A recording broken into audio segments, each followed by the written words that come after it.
பெரியவா திருடிகளே சரணம். விளக்கேத்துறது எதுக்கு அப்படின்னு பார்த்தோம்னா, நம்ம வீட்டில் நம்ம வாழ்க்கையில் வெளிச்சம் வர்றதுக்கு. அப்போ எந்த நேரத்தில் ஏற்றினோம்னா நம்ம வாழ்க்கையில் வெளிச்சம் மிக பிரகாசமாக இருக்கும் அப்படிங்கிற இந்த பதிவில் பார்க்கலாம். அதுக்கு முன்னாடி நம்ம சேனலை சப்ஸ்கிரைப் பண்ணாதவங்க சப்ஸ்கிரைப் பண்ணி சப்போர்ட் பண்ணிட்டு வாங்க பதிவுக்குள்ளே போகலாம்.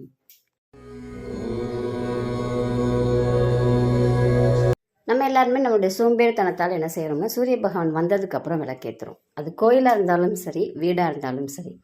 நம்ம எதுக்காக விளக்கேற்றுறோம்? நம்ம வாழ்க்கையில் இருள் நீங்கணும், நம்ம வீட்டில் இருள் நீங்கணும். அப்போது எப்போ இருள் இருக்கோ அந்த நேரத்தில் தான் நம்ம விளக்கேற்றணும். அப்போ நம்ம எப்போ விளக்கேற்றணும்? காலையில் 4:30லேருந்து 6க்குள்ளார நீங்கள் விளக்கேற்ற முயற்சி பண்ணணும். முடிஞ்ச வரைக்கும் 4:30லேருந்து 5, 5:30 அந்த மாதிரி நம்ம விளக்கேற்றணும். அப்படின்னா கண்டிப்பாக நம்ம வீடு மிக பிரகாசமாக இருக்கும், நம்மளுடைய வாழ்க்கையும் மிக பிரகாசமாக இருக்கும். நம்ம சூரியன் வந்ததுக்கப்புறம் நம்ம விளக்கேற்றுறோம் அப்படின்னா, நம்ம லைட்டு போட்டுட்டு அதுக்கப்புறம் விளக்கேற்றி எந்த வெளிச்சமும் நமக்கு புதுசாக வரப்போகிறது இல்லை. அதே தான் சூரிய பகவான் வந்துட்டார், வெளிச்சம் நமக்கு கொடுத்துட்டார். அப்புறம் எதுக்காக நம்ம விளக்கேற்றணும்?